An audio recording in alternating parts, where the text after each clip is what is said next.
다니엘서는 1장부터 7장까지는 이렇게 아람어로 기록이 되어 있고 8장부터 12장까지는 히브리어로 이렇게 기록이 되어 있어요. 그래서 7장까지는 이렇게 바벨론이나 또 페르시아나 이방인들 모든 사람에게 전하는 하나님의 메시지가 많고, 그래서 다니엘서 그러면 주제처럼 누가 이렇게 하늘을 세상을 다스리시냐면 그 때와 기한을 누가 정하신다고 그 이야기를 하냐면 하나님이 때와 기한을 정하신다. 그리고 때와 기한을 이렇게 정하셔서 왕을 폐하시고 왕을 세우시는 분이 하나님이다.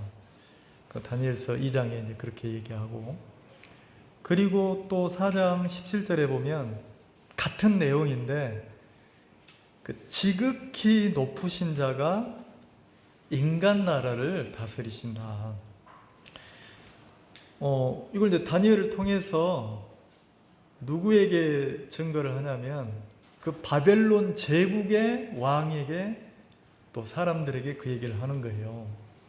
그러니까 세상 사람들에게, 세상 사람들이 하나님을 안 믿잖아요. 이방인들이 하나님 전혀 안 믿거든요. 근데 실은 하나님이 창조하시고 하나님이 허락하신 모든 은혜를 사람들이 다 누립니까? 안 누립니까?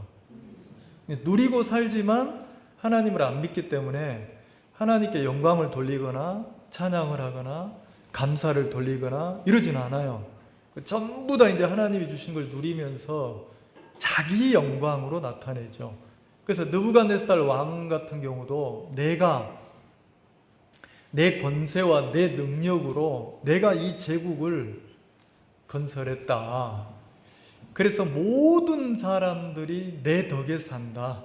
심지어는 하늘의 공중의 새들도 들의 짐승들도 내 덕에 산다. 이렇게 이제 이야기를 하고 있을 때 하나님이 느부갓네살 왕에게 깨닫게 하신 거죠. 그래서 느부갓네살 왕이 깨달았어요. 아, 진짜 왕은 하나님이시구나. 하나님이 나에게 권세를 주셨고 지혜를 주셨구나. 하나님이 내게 허락하신 것들을 하나하나 다 걷어가시니까 나는 짐승 같은 존재구나. 이걸 깨달은 거죠. 그걸 깨닫고 하늘을 향해서 고개를 드는 순간 다시 총명이 돌아오고 지혜가 돌아와서 이제 회복한 거죠. 그러면서 그 이방인의 왕인데 그 바벨론의 그 왕이었던 느부갓네살 왕이 하나님만 진짜 왕이다, 진짜 신이다, 이렇게 얘기를 하시는 거예요. 그러니까 이 다니엘서 주제라고 말하면 때와 기한을 하나님이 정하신다. 그리고 왕들을 세우고 폐하는 것도 하나님이 하신다. 이 세상의 운영과 경영을 누가 하신다고 합니까? 하나님이. 그래서 지극히 높으신 자가 인간 나라, 이 세상을 다스리신다. 이게 이제 다니엘서의 그 주제 같은 건데 1장에서 7장까지는 이제 그렇게 이제 된 거죠. 그리고 이제 그 8장부터 12장은 어떤 내용이냐? 히브리인들에게 그 아브라함의 후손인 그 히브리인들에게 하나님이 세우신 약속을 어떻게 이루어 가시는지를 이렇게 기록한 내용이에요. 그리고 마지막 때에, 이때는 예수님이 오시기 전이잖아요. 근데 예수님이 이 땅에 오셔서 어떻게 이 세상을 사랑하시고 어떻게 이 세상 모든 사람들의 죄를 사하시는지 그 약속을 자세히 풀어서 설명한 것들이 이제 8장부터 이렇게 12장인데, 그리고 마지막 때에 이 세상에 어떤 일이 일어나고 어떻게 하나님이 마지막 때에도 사람들을 구원하시는지 그 미리 약속하신 내용들을 이렇게 다 정리하고 기록한 부분들이 그 12장까지거든요. 오늘은 6장인데 이제 바벨론 제국은 5장에서 끝났어요. 벨사살 왕이 마지막 왕인데 바벨론 제국이 망하고 그 바벨론 제국 마지막 왕이 벨사살인데 이 벨사살이 다 알았어요. 다 알고도 스스로 자기를 뭐 했다고 했냐면 스스로 높였다고 그랬어요. 스스로. 그래서 5장 23절에 그 22절 23절 보면 벨사살이여 왕은 그의 아들이 되어서 이것을 다 알고도 오히려 마음을 낮추지 아니하고. 참 이게 미치는 거예요. 다 뭐하고도? 알고도.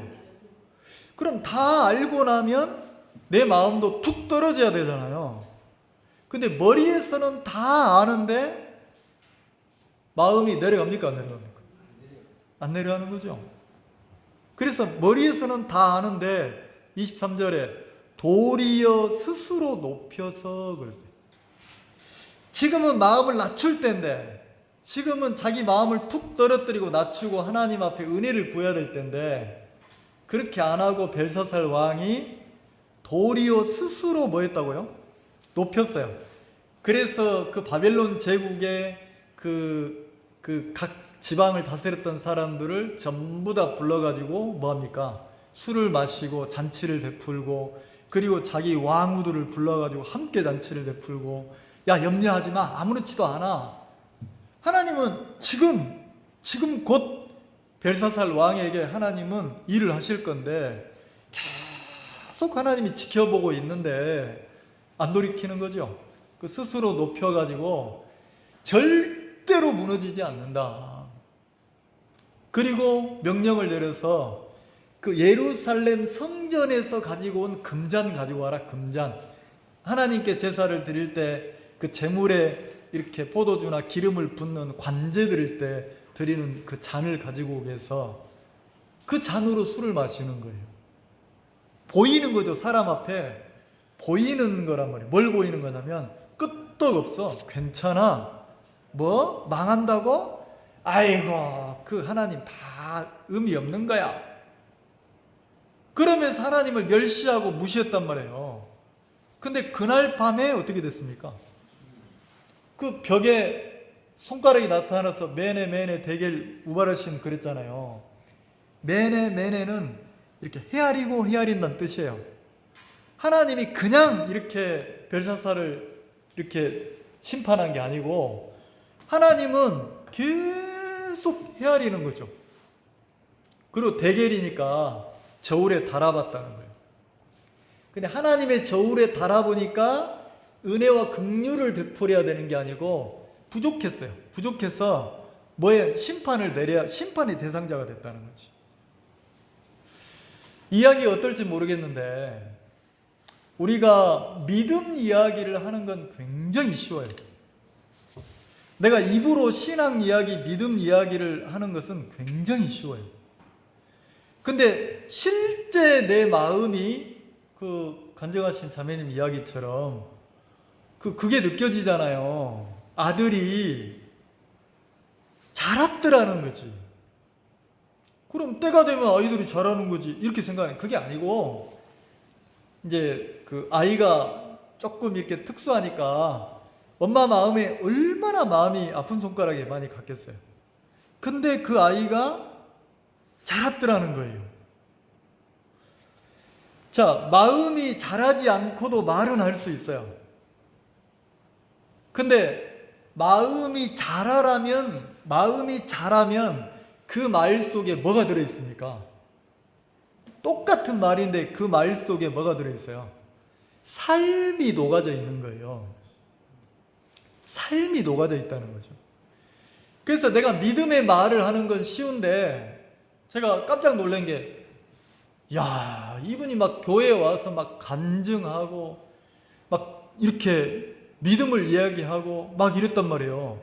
근데 어느 날 제가 신방 가보니까 예고 없이 신방을 갔어요. 갔더니 문을 열어주시더라고요. 근데 들어가 보니까 완전히 집안이 담배 천진 거예요. 담배 연기 천진 거예요. 그리고 내 앞에서 이제 식탁에 앉아서 이야기하는데 내 앞에서 이야기하는데 그분 입에서 무슨 얘기를 하냐면 믿음 얘기, 신앙 얘기, 하나님 얘기, 하나님이 도우신 이야기를 해요. 근데 담배 핀 사람들이 양치 안 하고 이야기하면 어떻습니까? 내 앞에 막 냄새가 계속 오는데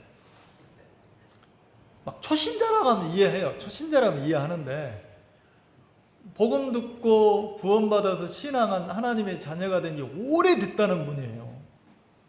근데 입에서는 하나님 얘기하는데 실제 삶은 어떻게 삽니까? 세상의 욕구에, 육체의 욕구에, 세상의 욕망에 자기를 다 뭐하고 있어요? 이 말 이해가십니까? 그래서 신앙이라는 게 자라야 돼요.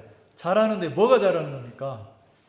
내 마음이 장성한 분량에 이르도록 자라가는 거예요. 그러니까 한번 찾아볼까요? 이 본문은 조금 이따 읽고 에베소서 한번 봅시다.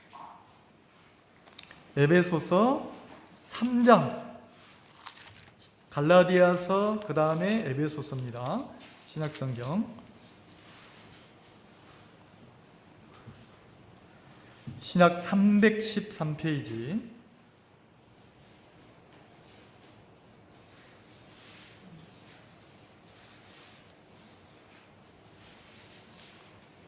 자, 313페이지 3장 17절 찾으셨나요?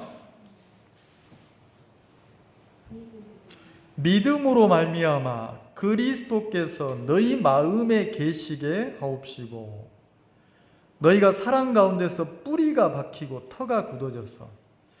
자, 바울이 그 에베소에 아주 우상이 난무했던 그 항구 도시 에베소잖아요. 아데미 신전이 있었던 곳.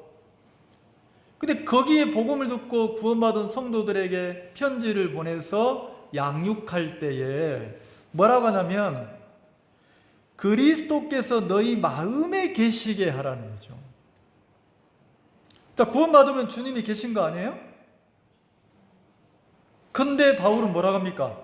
그리스도께서 너희 마음에 계시게 하옵시고. 자, 내가 구원받고 거듭났지만 내가 주님을 멀리하고 살 수도 있다는 거지. 그래서 늘 마음에 누구를 품고 살으라는 겁니까? 그리스도께서 너희 마음에 계시게 하라는 거죠. 그래서 무슨 일을 하든지 사람 앞에 하지 말고 누구 앞에 하듯이 하라고 합니까? 그게 신앙이라는 거죠. 바울이 그렇게 가르쳤다는 거죠. 무슨 일을 하든지 죽게 하듯 하고 죽게 하듯 하고, 그리고 뭐라고 합니까? 너희가 사랑 가운데서 뿌리가 박히고 터가 굳어져서. 자, 뿌리가 박히고 뭐하고? 터가 뭐하고? 터가 단단하게 굳어져야 된다는 거지. 터. 자, 뿌리가 박혔어요. 사랑 가운데 박혔어요. 자, 뿌리가 어디에 박혔다고요? 사랑에 박혔다는 거죠. 그럼 이 사랑이 누구를 가리킵니까? 그리스도의 사랑. 내 마음의 뿌리가 그리스도의 사랑에 깊게 박혀야 된다는 거죠.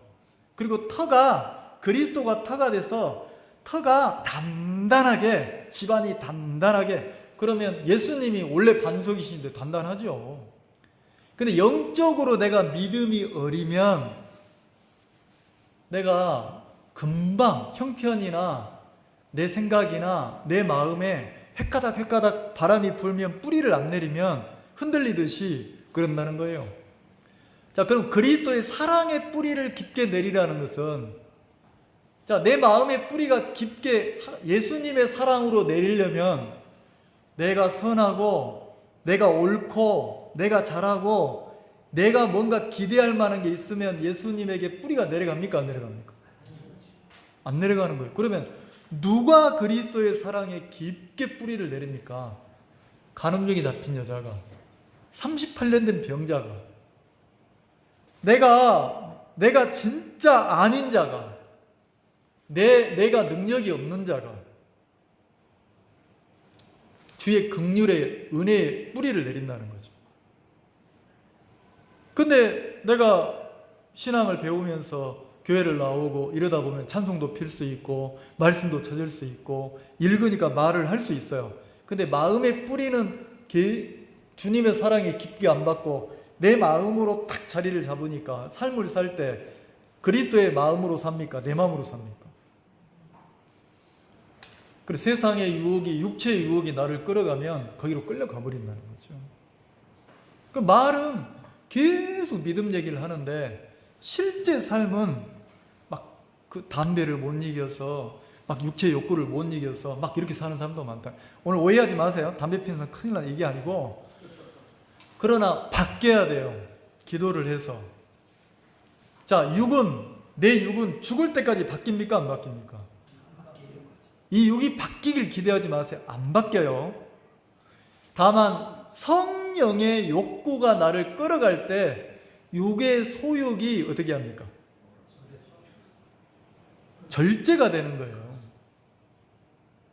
육으로 살지 못하도록 절제가 되는 거예요. 시소가 있는데 무게가 똑같으면 어떻게 해요? 평행을 이루죠. 근데 1kg라도 무거우면 무거운 쪽으로 시소가 기울입니까? 안 기울입니까? 그럼 내 마음에 내가 이렇게 단단히 서 있으면 내 마음으로 인생을 살게 돼 있어요. 머리에만 신앙을 배웠지. 근데 실제 마음에 내 마음이 깨뜨려지고 무너지고 주님이 세워지면 그 성령의 인도가 육을 이기고 살게 하는 거예요. 육으로는 하나님을 섬길 수 없어요. 육으로는 절대 하나님 섬길 수 없어요. 주의 마음이 성령이 와서 내 육을 이겨갈 때 내가 섬긴다는 거죠. 그러면서 뭐라고 합니까? 자, 3장 18절, 사랑의 뿌리가 깊게 박히고 터가 굳어지기를 바라죠, 바울이. 이거는 뭐냐면 영적으로 뭐 하길 바라는 겁니까? 자라기를. 그래서 18절 같이 읽읍시다. 시작. 능히 모든 성도와 함께 지식에 넘치는 그리스도의 사랑을 알아. 자, 그리스도의 사랑을 뭐 하라고요? 근데 혼자가 아니에요. 모든 성도가 함께 하면서 뭘 배워간다는 겁니까? 그리스도의 사랑을 알아간다는 거예요. 그게 신앙이라는 거죠. 그러면서 그리스도의 사랑의 19절 같이 읽읍시다. 시작. 그 넓이와 길이와 높이와 깊이가 어떠함을 깨달아. 됐습니다. 그 넓이니까 그가 뭐예요? 그리스도의 사랑의 넓이에요. 길이, 어떤 길이? 그리스도의 사랑의 길이. 높이, 그리스도의 사랑의 높이. 깊이, 그리스도의 사랑의 깊이. 이것을 뭐 하라고요? 깨달아. 성도와 함께 교제하고 나누고 배우면서 그걸 배워간다는 거죠. 자, 그걸 내 마음에서 깨달고 배우면 어떻게 된다는 겁니까? 하나님의 모든 충만하신 것으로 너희에게 충만하게 하시기를 구하노라. 자, 누가 충만해지기를 바울이 바랬습니까? 에베소서 교회 성도들이. 에베소서 교회 성도들은 이미 삶이 오랫동안 믿음의 신앙의 마음이 자랐습니까? 이방인이니까 우상이 난무하는 그 막 우상 신전이 있는 그런 도시잖아요. 그러면 복음을 듣고 거듭나기 전에 이미 그들의 마음이나 삶이 익숙해져 있단 말이에요. 신앙에 익숙합니까? 그 세상의 삶에 익숙합니까? 네, 육의 삶에 익숙해요. 근데 그들에게 바울이 가르치는 거예요. 성도와 함께 지식에 넘치는 그리스도의 사랑을 알아가라. 그 사랑이 뭐냐? 그리스도의 사랑의 넓이. 그러니까 이 성도가 만난 간증을 들어보면, 이분은 나보다 더 큰 사랑의 깊이를 만났어. 저 형제님 간증을 들어보니까 굉장히 긴 거예요. 사랑이 깊고 길고 높고 깊으면 어때요? 뿌리가 얇게 내렸습니까? 깊게 내렸습니까? 아이고, 나하고 이 형제하고는 사이가 그런 사이가 아니에요. 누가 계속 이 형제를 나한테 욕해. 근데 이 형제하고 나하고 마음 관계가, 신뢰 관계가 보통 사이가 아니야.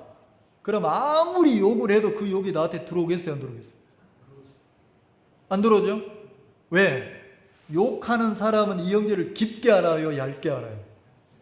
근데 나는 이 형제하고 너무 깊은 관계니까 아무리 욕을 해도 그 소리가 나를 이끌어갈 수가 없는 거예요. 이 말 이해가시죠?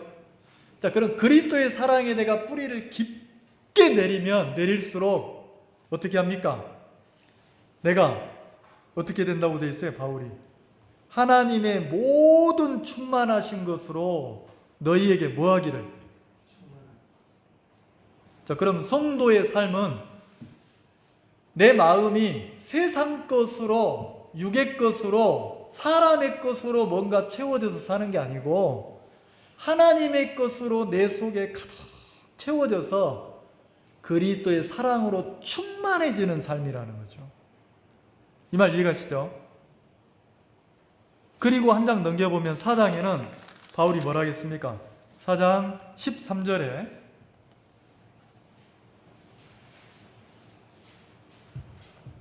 우리가 다 하나님의 아들을 믿는 것과 아는 일에 하나가 되어 온전한 사람을 이루어 그리스도의 장성한 분량에 충만한 데까지 이르리라. 자, 그리스도의 장성한 분량, 이런 단어가 나와요. 장성한이니까, 자, 어립니까? 이렇게 충만하게 성장했습니까? 이 말 이해가시죠?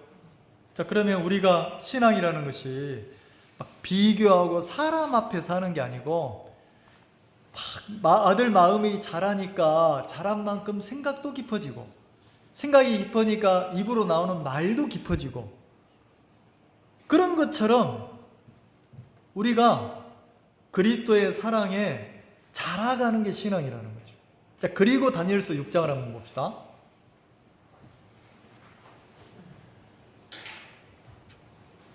바벨론 제국이 멸망을 했어요.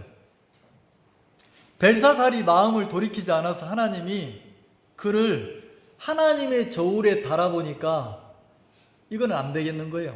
그래서 끝냈단 말이에요. 그럼 신앙은 나를 자꾸 주님 앞에 세워보는 거예요.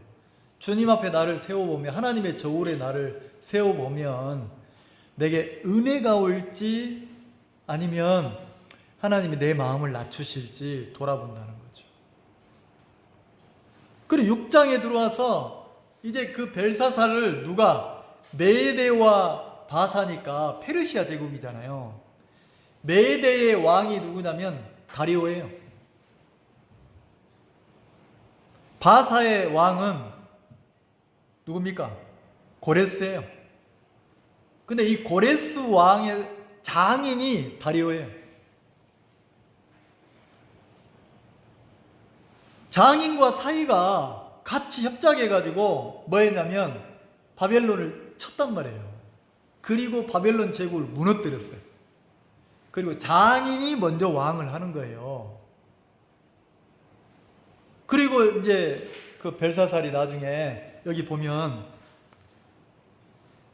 다리오가 나이가 몇 살입니까? 그 5장 31절에 보면 메대 사람 다리오가 나라를 얻었는데 때에 다리오는 62세였더라. 62세니까 그 시대에 62세니까 나이가 많잖아요.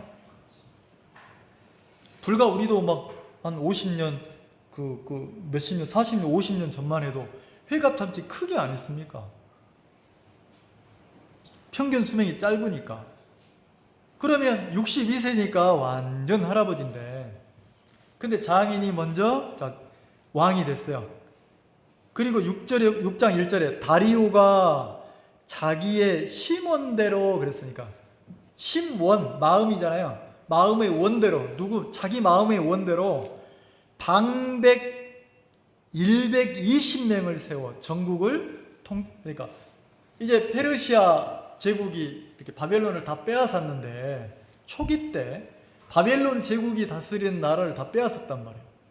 그리고 그 나라의 그 나라를 몇 개 도로 나눴냐면 이 다리오라는 사람이 120개 도로 나눴어요. 120개 도를 나눠서 그 도를 다스리는 그 수장, 방백을 세웠단 말이에요. 그러면 우리는 조선 몇 도입니까? 8도잖아요? 그래 비하면 요 다리오가 다스리는 이 제국은 몇 개 도입니까? 크죠? 어마어마하죠? 근데 얼마나 지혜롭습니까? 120개 도를 다스릴 때 각 도를 다스리는 수장을 세웠어요. 방백을. 그리고 또 뭘 세웠냐면 그 방백들을 관리하고 다스리는 총리를 3명을 세웠어요. 총리를. 그래서 모든 방백들은 자기 관할하는 총리한테 그 도를 다스리면서 문제나 이런 것들을 다 총리한테 보고하도록 만들었는 거예요. 또 2절에 또 그들 위에 총리 셋을 두었으니 그 중에 그 총리 셋 중에 하나가 누구냐면 다니엘인 거예요. 근데 이거는 이제 전쟁에서 막 승리하고 나서 나라를 빼앗고 나서 이제 했던 일이란 말이에요. 그러면 총리 둘은 대통령이 바뀌면 인사들도 바뀝니까 안 바뀝니까?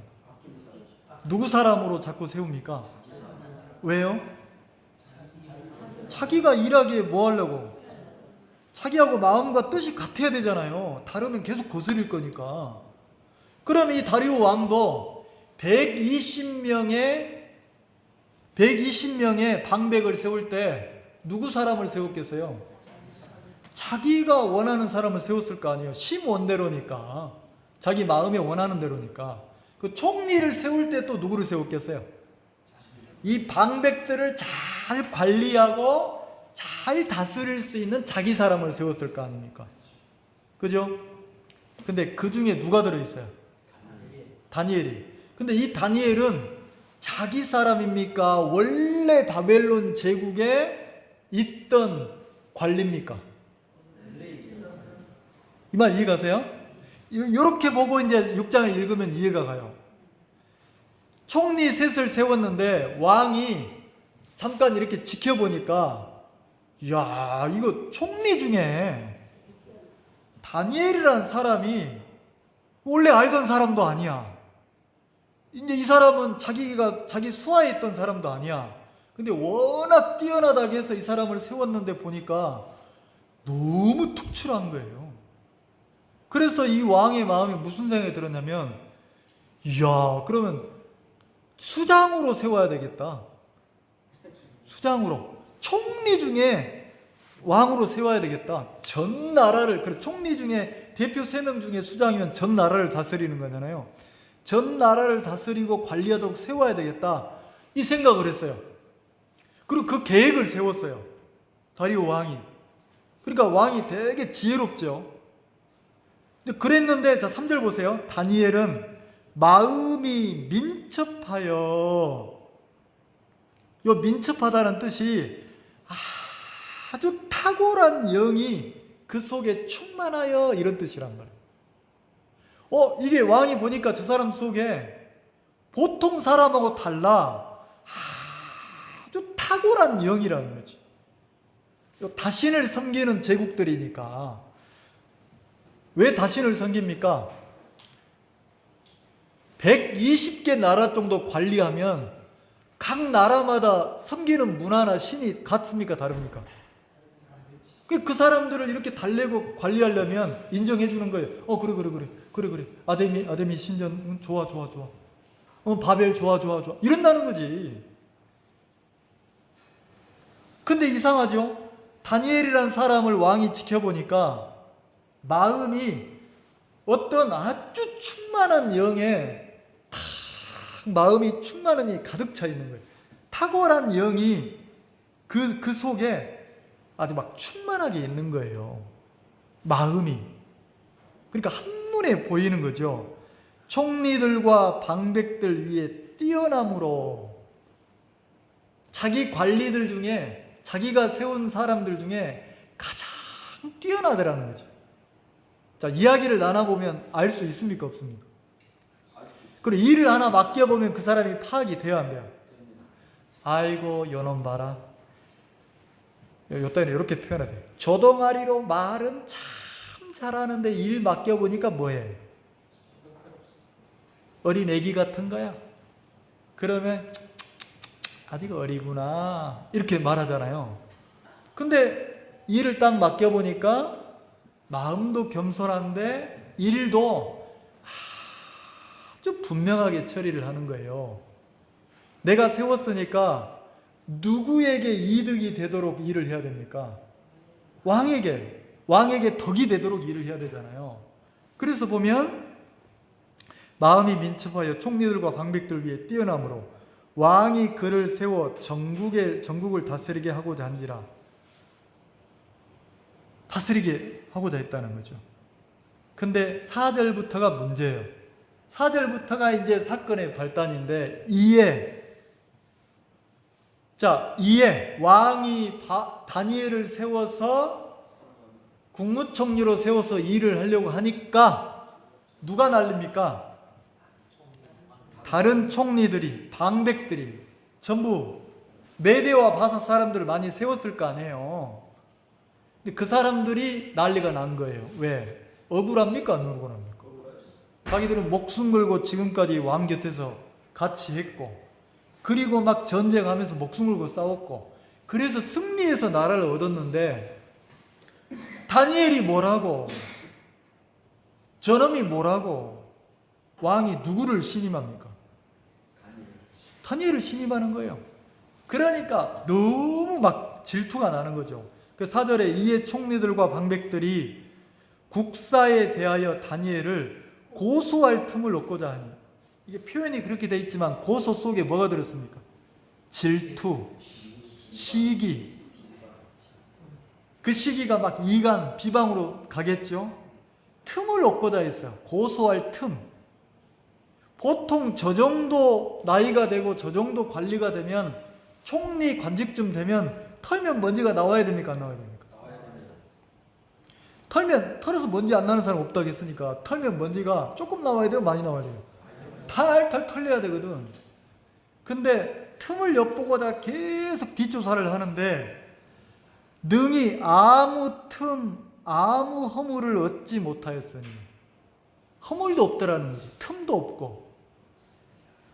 그러니까 막 개인적으로 타락한 것도 없고, 그리고 막 이렇게 폭리를 취해가지고 자기 이익을 위해서 막 이렇게 탐심을 부린 것도 없고, 이 사람이 이상한 거 없는 거예요. 깨끗한 거예요. 나라를 위해서, 백성을 위해서, 왕의 명예를 위해서만 일한 거예요. 그래서 어떤 결론이 나왔냐면, 아이고야, 이거 막 흠잡을 데가 없네. 그리고 가만히 지켜보니까 저 다니엘이라는 노인이 왜 저렇게 깨끗하냐 보니까 신앙이 너무 철도한 거예요. 신앙심이. 흔들림 없는 신앙을 갖고 있는 거예요. 그래서 이 사람들이 어떤 지혜를 짜냈냐면, 야, 다니엘을 고소할 조건을 찾는 것은 다른 거 없다. 저 사람이 가지고 있는 신앙으로 거래해야 되겠다. 신앙으로.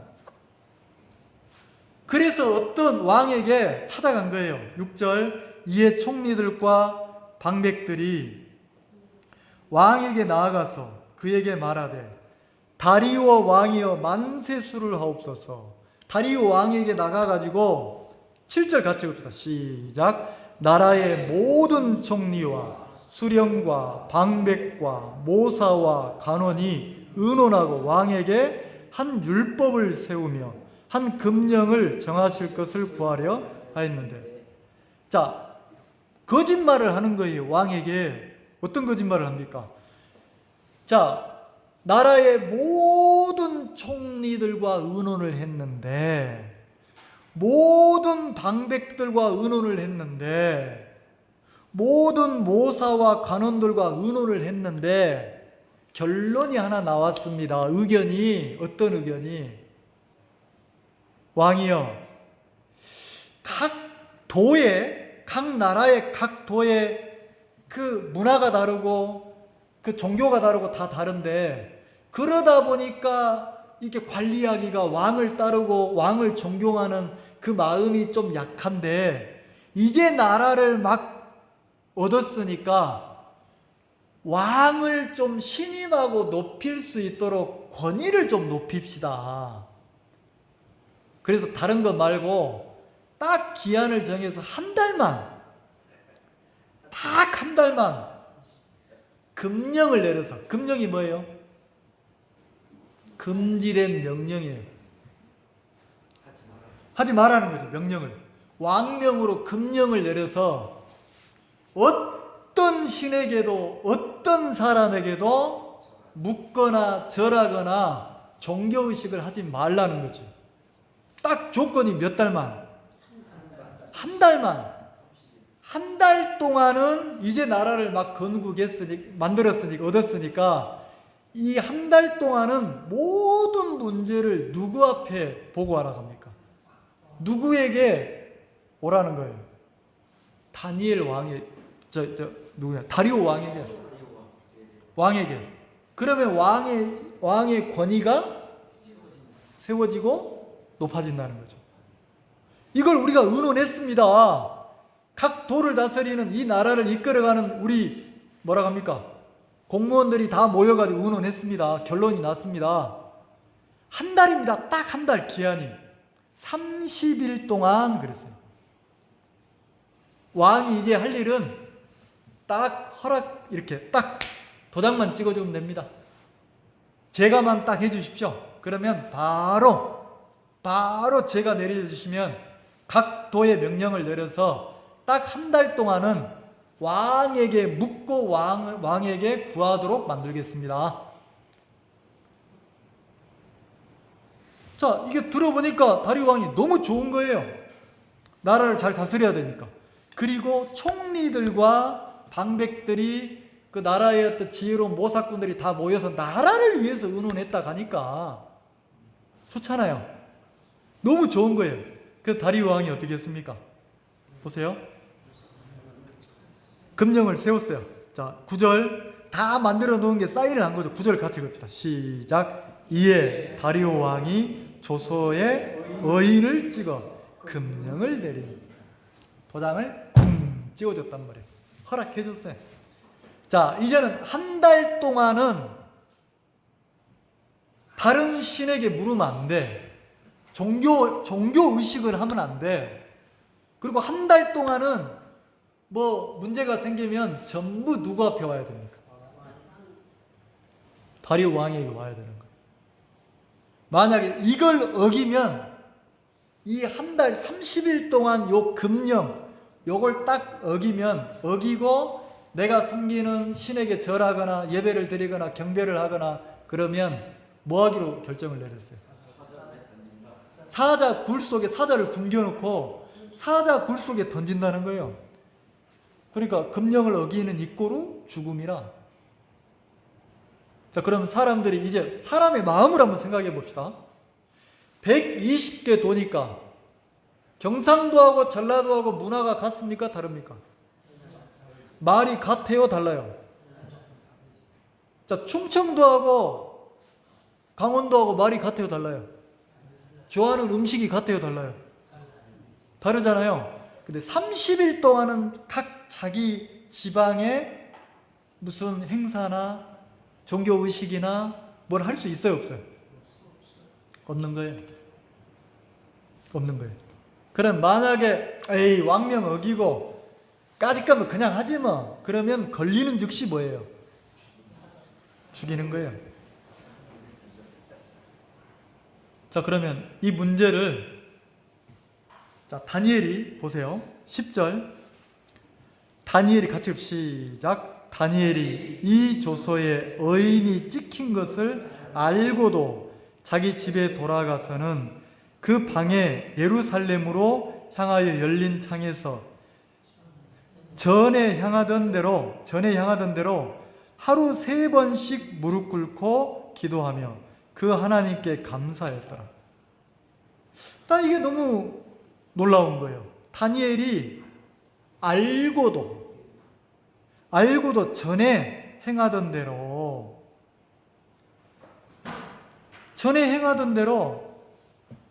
예루살렘을 향해서 창문을 열고 하나님 앞에 하루에 3번 기도하고 하나님께 감사와 찬양과 영광을 돌렸다는 거지. 뭐하고도?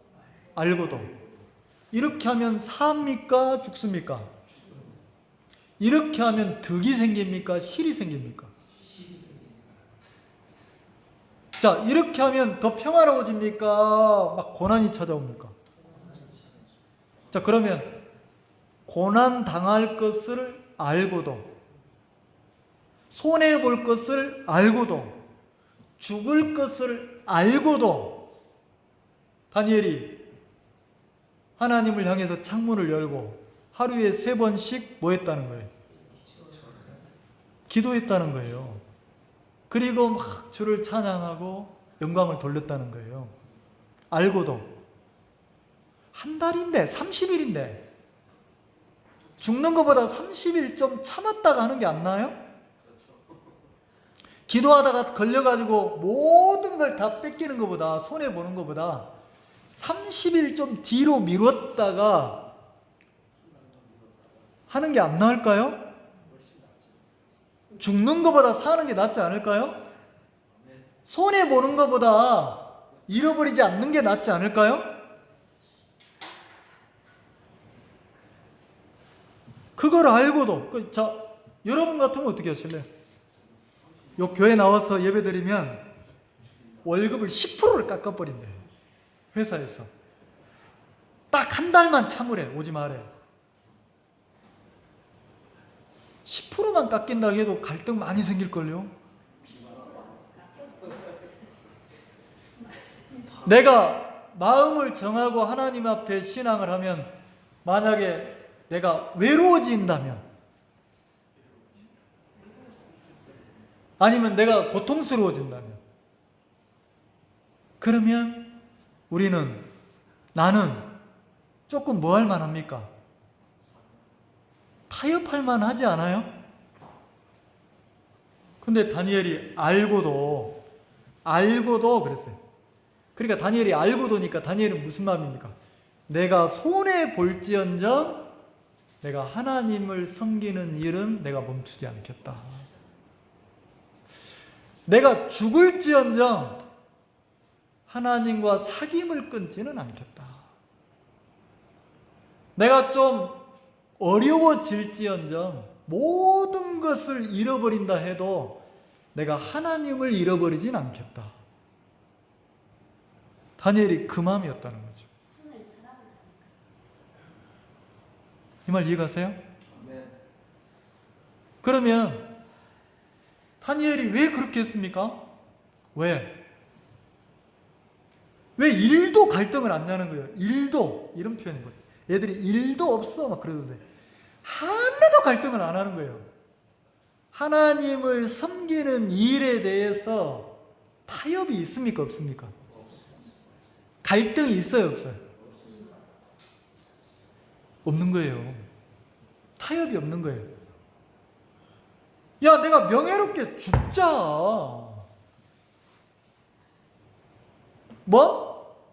한 30일 동안 하나님께 기도하면 안 된다고? 죽인다고? 차라리 죽자. 모든 것을 잃게 된다고? 차라리 다 잃고 하나님을 얻자. 나는 이 다니엘 마음을 보면서 너무 막 멋진 거예요. 나는 조금만 내 감정이 안 맞으면, 조금만 내가 무시를 당하면, 조금만 내가 손해보면 막 발작하고 난리 나는 우린데, 똑같은 육을 입고 있는 사람인데 다니엘은 그런 게 보입니까? 안 보입니까? 전에 행하던 대로, 뭐 하던 대로? 전에 행하던 대로 그냥 하나님께 기도하는 거예요. 이 기도란 말이 주님의 어떤 의식이잖아요. 신앙의식이잖아요. 그럼 이 기도를 우리로 바꾸면 예배도 될 수 있고 신앙생활이 될 수 있잖아요. 내가 좀 안타까운 게 이제 우리 2세들은 우리보다 신앙의 가치를 더 둡니까?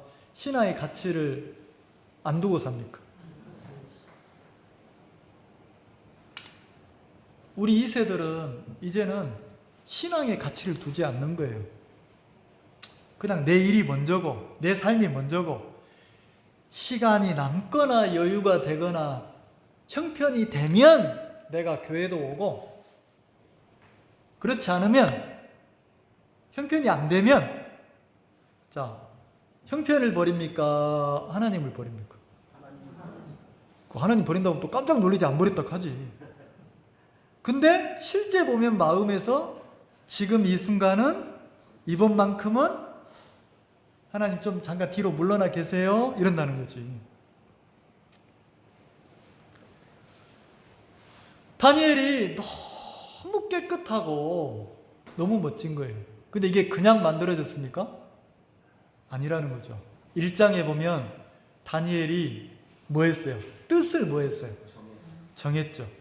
뜻을 정하고 이제 몇 년 정도 지났습니까? 한 80세 정도 되니까 다니엘이 한 15살에서 80이 됐으니까 몇 년이 흘렀습니까? 한 65년 정도 됐잖아요. 그 세월 동안 타협하지 않고 뜻을 정해서 하나님 앞에 살아가다 보니까 물론 몸은 포로고 물론 몸은 바벨론 제국의 일을 하고 살았지만 그 마음이 신앙인의 신념을 버린 적이 있어요? 없어요? 없는 거예요. 근데 나이가 80이 됐는데 마음이 어때요? 충만하더라는 거지. 마음이. 자, 그럼 우리 노년 한번 생각해 봅시다. 노년에 내가 인생을 노후에 비굴한 노후를 보내다 죽고 싶어요? 그럼 비굴한 게 뭐예요?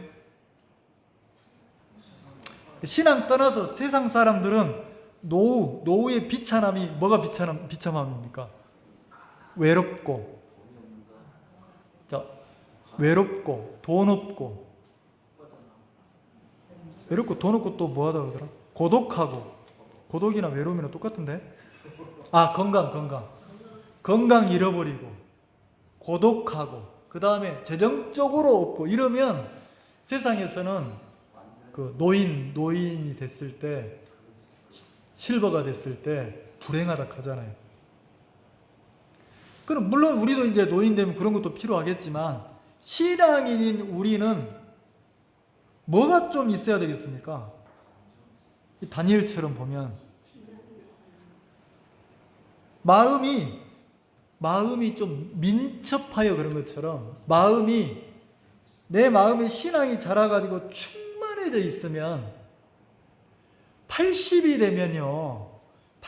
되면 인물 자랑할 게 없다 하대요. 70도 그래? 큰일 났네. 옛날에는 막 내가 최고 짱이었는데 반짝반짝 했는데 80대니까 니나 나는 똑같더라는 거지. 한 90쯤 되면 뭐 자랑할 게 없대요. 자, 그러면 그때는 뭐가 제일 중요하겠어요? 마음에 충만함이 있어가지고 내 마음이 믿음이 있어가지고 평안을 누릴 수 있고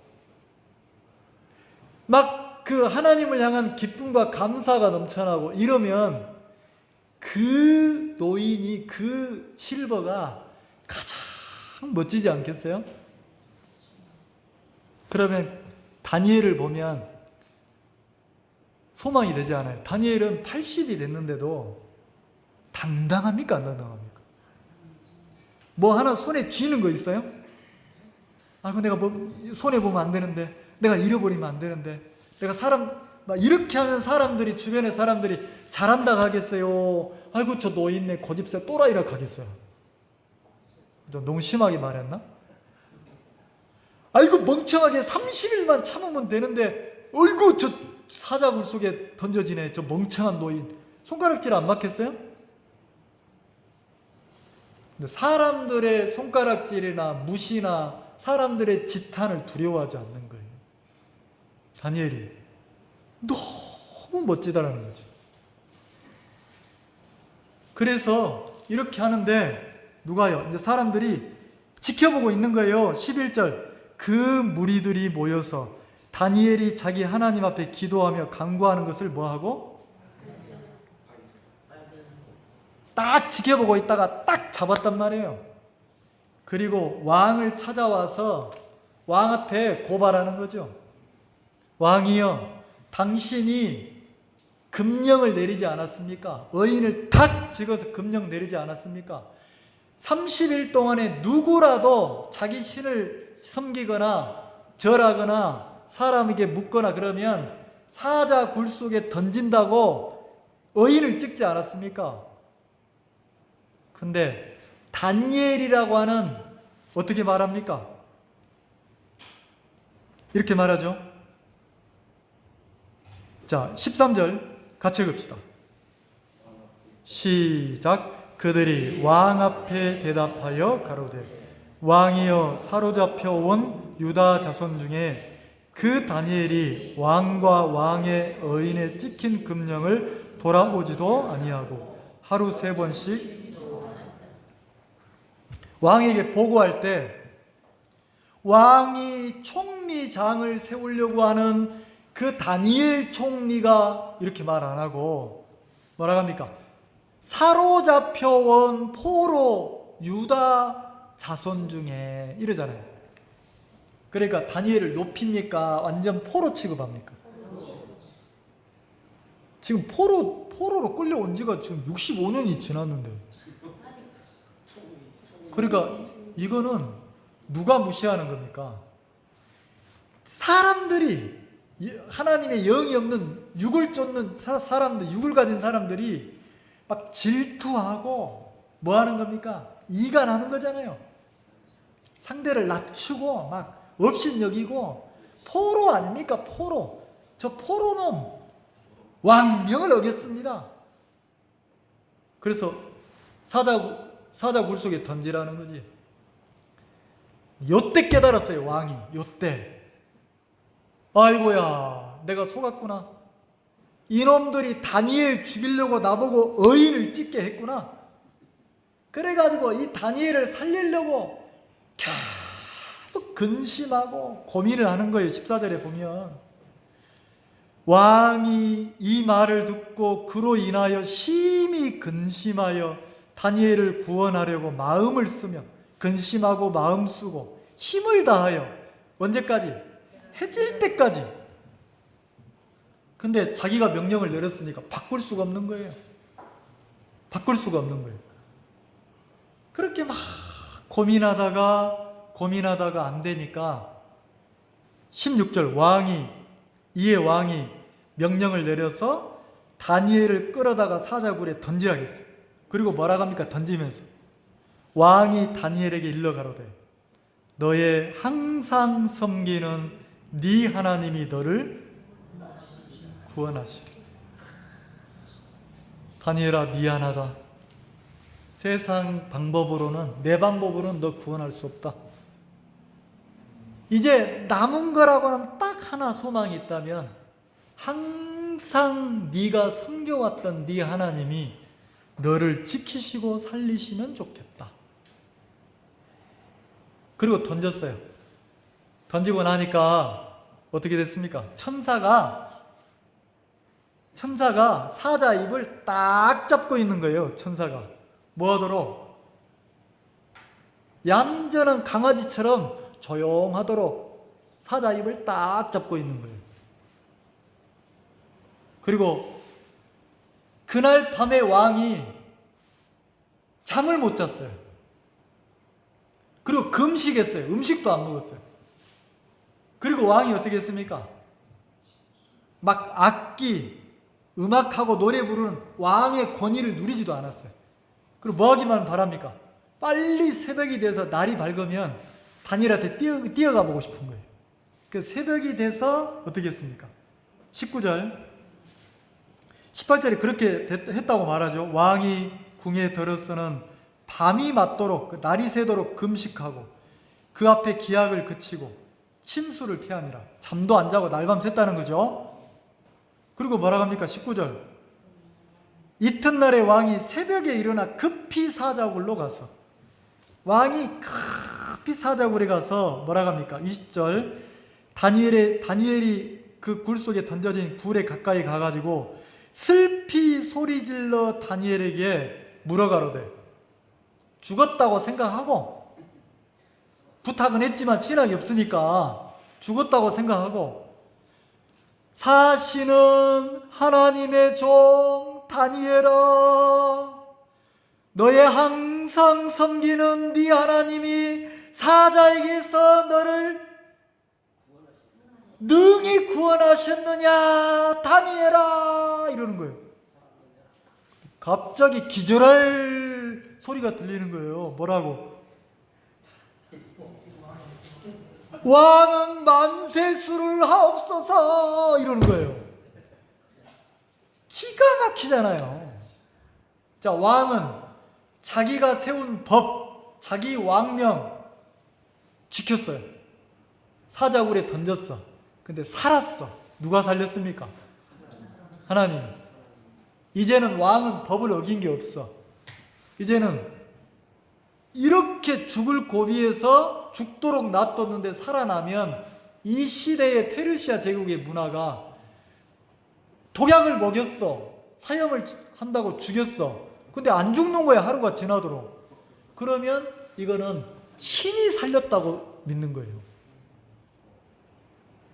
하나님이 살렸잖아요. 그래, 이때부터 다리오 왕이 어떻게 하면 이 나쁜 놈들 그래가지고 이렇게 다니엘을 모함하고 죽이려고 했던 그놈들 다 잡아와! 이 다니엘은 신이 하나님이 살렸다. 그러면서 그 모함하던 사람들을 총리들이나 모함하던 사람들을 전부 다 뭐 했습니까? 사자굴 속에 던졌어요. 사자굴 속에 던지니까 어떻게 됐습니까? 자, 24절 왕이 명을 내려 다니엘을 참수한 사람들을 끌어오게 하고 그들을 그 처자들과 함께 사자굴에 던져 넣게 하였더니 그 다음 같이 읽읍시다. 시작. 그들이 굴 밑에 닿기 전에 사자가 곧 그들을 움켜서 그 뼈까지도 굴에 닿기도 전에 사자가 그러니까 사자가 한두 마리가 아니죠. 사자가 확 물어가지고 뭐예요? 뼈를 뭐예요? 다 부러뜨리는 거예요. 아작아작 씹어먹는 거예요. 아작아작.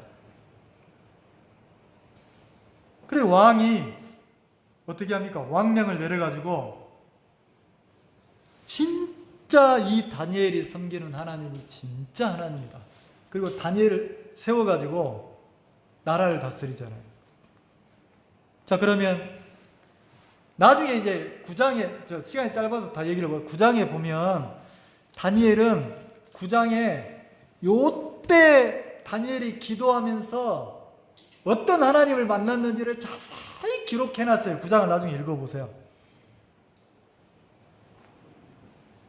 그래서 다니엘이 뭐 대충 무슨 막 그 배포 가지고 그래 나 죽이려면 죽여라 나는 괜찮아 이런 게 아니고 아주 정확하고 분명한 확신에 찬 마음을 가지고 다니엘이 기도를 했단 말이에요. 왜? 하나님이 이 일이 있기 전에 다니엘에게 누구를 보냈습니까? 천사를 보내가지고 보여줬어요. 미리 보여줬단 말이에요. 너 절대 안 죽어. 보여줬다는 거죠. 그러면 바울이 말한 것처럼 내가 영적으로 충만하면 무모한 죽임을 당합니까? 하나님의 지혜가 내게 와서 내 지혜보다 더 큰 지혜로 세상을 능히 이기고 살도록 하나님의 지혜가 나를 이끌어갑니까? 이 말 이해가십니까? 그게 뭐예요? 충만이에요. 충만. 성령 충만이라는 거죠. 자, 왜 말씀을 읽으라고 합니까? 왜 모이면 기도하라 합니까? 왜요? 말씀을 읽다 보면 미련하고 우둔한 지혜 없는 내 속에 하나님의 지혜가 내게 흘러 들어옵니까? 안 들어옵니까? 자, 함께 기도하다 보면, 요즘엔 일요일날 형제님들 같이 기도하는데 아침에 일찍 기도하다 보면, 자, 하나님의 마음이 지혜가 내게 흘러 들어와서 기도하다 보면 막 내 마음이 밀려나가고 하나님을 향한 소망이 막 생깁니까? 안 생깁니까? 생기죠? 여러분, 하나님의 지혜가 내게 채워지면 채워질수록 내 육을 이길 수가 있는 거예요. 내 마음을 이길 수가 있는 거예요. 그 다니엘이 그냥 나는 나 한다면 한다 이런 게 아니에요. 9장에 읽어보면 이미 하나님의 마음을 만났어요. 그리고 그 다니엘서 9장에는 뭐가 나옵니까? 진짜 메시아가 와서, 지금 요건 진짜 이거 왕이 아니다, 진짜 메시아가 와서 우리 죄를 영원히 씻고 영원한 속죄를 이루실 주님이 오신다. 그리고 70일회가 지나면, 다니엘이 한 65년 정도 지났는데 이제 앞으로 한 5년 지나면 너희들 포로에서 너희들 고향 예루살렘으로 돌아가서 하나님을 섬기게 된다. 그게 예레미야가 예언을 해놨단 말이에요. 그걸 딱 깨달았는 거예요. 한 1분만 읽어볼까요? 다니엘서 9장 한번 봅시다. 9장 1절, 2절, 나중에 9장은 여러분 읽어보세요. 6장하고 9절은 이렇게 짝이니까. 메대 족속 아하수에로 아들 다리오가 갈대아 나라 왕으로 세움을 입던 원년, 그러니까 다리오 원년이니까 다리오 왕이 됐던 그 해에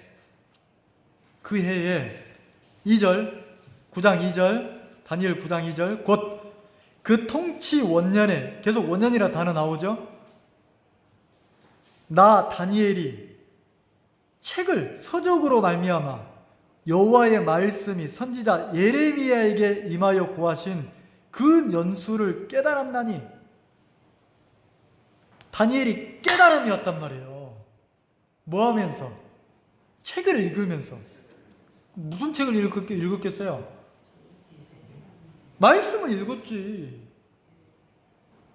예레미야 말씀을 읽었단 말이에요. 읽으니까 뭐가 왔어요? 예루살렘의 황무함이 70년 만에 마치리라. 자, 9장 24절만 읽어봅시다. 24절.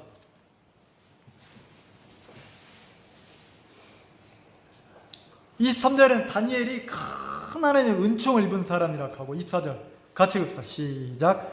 네 백성과 네 거룩한 성을 위하여 70일에로 기한을 정하였나니 허물이 마치며 죄가 끝나며 죄악이 영속되며 영원한 의가 드러나며 이상과 예언이 응하며 또 지극히 거룩한 자가 기름 부음을 받으리.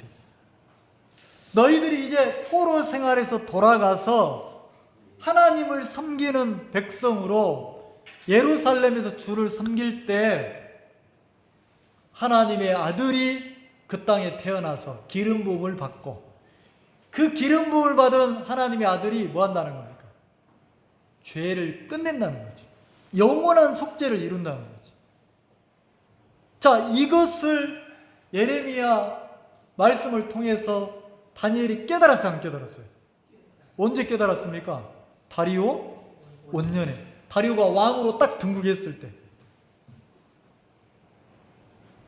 너무 정확하고 분명한 마음의 뿌리가 하나님에게 딱 다니엘이 내려 있으니까 한 달만 타협하라기도 타협을 합니까, 안 합니까? 정확한 신뢰가 있으면 어떤 타협이 불신이 와도 안 된다는 거지. 너무 멋지지 않습니까? 아니, 우리도 한 달만이라도 이런 신앙 좀 해보면 안 돼요? 좀 멋지지 않습니까? 그리고 나중에 나이가 먹었는데 오영욱 자매님이 실버가 돼가지고 90이 됐는데 딱 만나보니까 다니엘처럼 막 마음이 충만해가지고 분명한 거야. 그러면 멋지지 않아요? 자, 이렇게 멋진 게 낫습니까? 아니면 막 세상 사람도 아니고 신앙인도 아니고 허리멍텅해야 되고 마음이 막 뒤섞여가지고 해롱해롱 하는 게 좋습니까? 뭐가 좋아요? 신앙이 이렇게 멋지고 아름다운 거라는 거죠. 우리가 하나님 앞에 한 발 한 발 마음이 자라고 신앙이 자라서 장성한 분량에 이르기까지 자라면 그 충만함이 누구를 복되게 한다고 합니까? 나를 충만하게 한다는 거예요. 그렇게 우리를 이끌어 가실 하나님 앞에 소망을 가지고 또 한 주간 복되게 사셨으면 좋겠습니다. 기도하겠습니다.